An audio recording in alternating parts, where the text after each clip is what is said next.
రాకసి కొడుకులను తరమాలని తలిచిండు దొరబల్గాన్నే వేటాడిస్తున్నాడు ఆట గుండాయిజము గుండెల్లో వణుకు పుట్టాలా నిరుపేదోల్లా బతుకుల్లో ధైర్యం నిండాలా అగ మెరుపుల మెరిసి ఉరుముల ఉరిమి అడుగులు వేస్తూ పిడుగుల కదిలి గదిలొస్తుండే అన్నా రేవంతు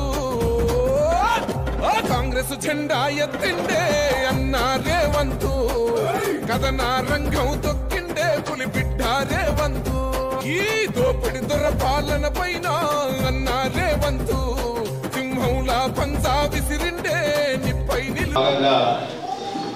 వార్డు సభలు నిర్వహించుకుంటున్నాం.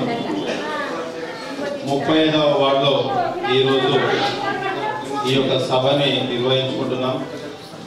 ఈ సభ అధ్యక్షుడు కౌన్సిలర్ శ్రీనివాస్ గారికి, అదే రకంగా నాతో పాటు విచ్చేసిన మార్కెట్ కమిటీ చైర్మన్ సాయిబాబా గారికి, శంకర్ గారికి, మిగతా కాంగ్రెస్ నాయకులకి, ముఖ్యంగా మున్సిపాలిటీలో ఏ సమస్య అయినా కానీ ఇమీడియట్గా రెస్పాండ్ అయ్యి అందరికీ కూడా అందుబాటులో ఉంటూ ఈ యొక్క కార్యక్రమాన్ని ముందుకు తీసుకెళ్తున్న కమిషనర్ రాజు గారికి, ప్రతి ఒక్కరికి పేరు పేరున ధన్యవాదాలు తెలియజేస్తున్నా. గత చాలా రోజులుగా అధికారులు కూడా పూర్తి స్థాయిగా సమస్యల పట్టణం నుంచి అందించే స్కీమ్ల విషయంలో కానీ అధికారులు కూడా తొందరగా పనిచేస్తున్న సందర్భాలు ఎన్నో ఉన్నాయి. ముఖ్యంగా ఈరోజు రేషన్ కార్డులు, ఇందిరమ్మ ఇళ్ల పథకం గురించి ఈ యొక్క సభను పెట్టుకున్నాం. గత 10 సంవత్సరాలుగా ఒక రేషన్ కార్డు కూడా మన తెలంగాణ రాష్ట్రంలో ఇవ్వలేదు. రేషన్ ఏ స్కీమ్ రావాలన్నా, మన పిల్లలకి ఎడ్యుకేషన్ ఫీ మాఫ్ కావాలన్నా, మనం దవాఖానలో పోతే ఈ వచ్చే రోజులలో ప్రతి ఒక్కరికి రేషన్ కార్డు ఉండే విధంగా కాంగ్రెస్ ప్రభుత్వం కార్యాచరణ చేపట్టింది. ఇప్పటికే మీ యొక్క వార్డులో సుమారుగా 34 మీరు మీ సేవ ద్వారానో లేకపోతే ఎంఆర్ఓ ఆఫీసులో సుమారు 222 మంది ఇంకా అప్లై చేసుకోవడం జరిగింది. వారిని కూడా ఎంత తొందరగా సర్వే చేసి వారికి కూడా రేషన్ కార్డు అందించే విధంగా ఆఫీసర్లు అందరూ కూడా ముందుకు తీసుకెళ్తారు.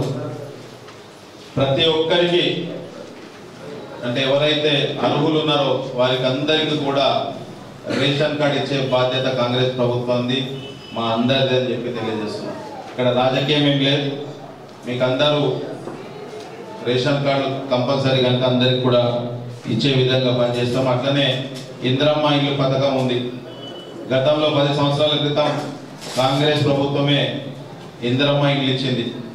ఈ 10 సంవత్సరాల టీఆర్ఎస్ ప్రభుత్వంలో ఒక 500 ఇళ్ళు కట్టిండ్రు, కానీ అవి మధ్యలోనే ఉన్నాయి.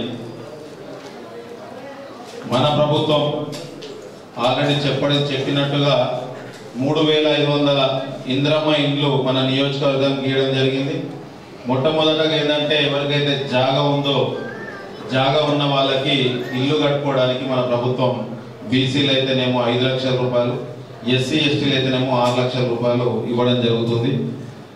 సర్వేల ద్వారా ఈ యొక్క వార్డులో 40 జాగా ఉంది కనుక నాకు తెలిసి 45 మందికి కూడా తొందరలోనే ఇందిరమ్మ పథకం కింద మీరు అర్హులైతారని చెప్పి తెలియజేస్తూ, మిగతా ఎవరైతే 156 మంది కిరాయికి ఉంటున్నారో ఆ కిరాయికి ఉండే వాళ్ళకి జాగా ఎక్కడుందో, అనువైన ప్రదేశం ఎక్కడుందో చూసి తొందరలోనే ఫ్లాట్లుగా చిన్నసార్లు కానీ ప్రభుత్వం కానీ చొరవ చూపెట్టి తొందరలోనే ఇస్తుందని చెప్పి కూడా తెలియజేస్తున్నాం.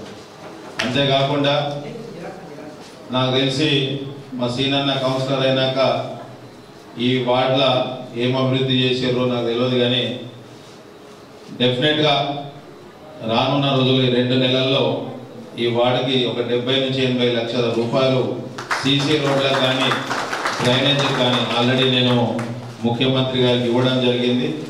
ఒక వారం 10 రోజుల్లో శాంక్షన్ కూడా అయితే సుమారు ఒక 44 నుంచి 45 కోట్ల రూపాయల నిధుల వరకు మనకి రోడ్లు కానీ బీటీ రోడ్లు కానీ డ్రైనేజ్ కానీ ఇవన్నిటికి కూడా ఆల్రెడీ మంజూరు చేయమని చెప్పి ప్రతిరోజు దాని మీదనే తిరగడం జరుగుతుంది. తొందరలోనే మీ యొక్క వార్డులలో కానీ మీ రోడ్లు కానీ సీసీలు డ్రైనేజ్లు చేద్దామని చెప్పి కూడా హామీ ఇస్తూ ఏదున్నా సరే చేయడానికి మా నాయకులం అందరం కూడా కృషి చేస్తాం. తప్పకుండా అందరం కూడా కలిసి పనిచేద్దామని తెలియజేస్తూ ఈ అవకాశం ఇచ్చిన వార్డు అందరికి కూడా సభ్యులకు కానీ కౌన్సిలర్ గారికి మా నాయకులకు అందరు కూడా పేరు పేరున ధన్యవాదాలు తెలియజేస్తూ ముగిస్తున్నాం. ఏమన్నా సరే తప్పకుండా ఈ నిమ్స్ హాస్పిటల్ ఉంటుంది మనకి, దాంట్లో పెద్ద పెద్ద డాక్టర్లు ఉంటారు. అటాక్ వచ్చినప్పుడు ఏమైతుంది, మనము ఏదో ఒక దవాఖానకు పోతున్నాం. అట్లా పోకుండా కొన్ని ఆరోగ్యశ్రీకి సంబంధించిన దవాఖానలు ఉంటాయి. అందులోకి పోయేసి మనకు వచ్చిన రేషన్ కార్డు కానీ ఆరోగ్యశ్రీ కార్డు ఇచ్చేస్తే ఒక్క రూపాయి కూడా అవసరం ఉండదు. ప్రతిదీ కూడా ప్రభుత్వం చెల్లిస్తుంది. మీరు పోయేటప్పుడు ఏం చేయాలా, నాయకులకు ఫోన్ చేయాలి.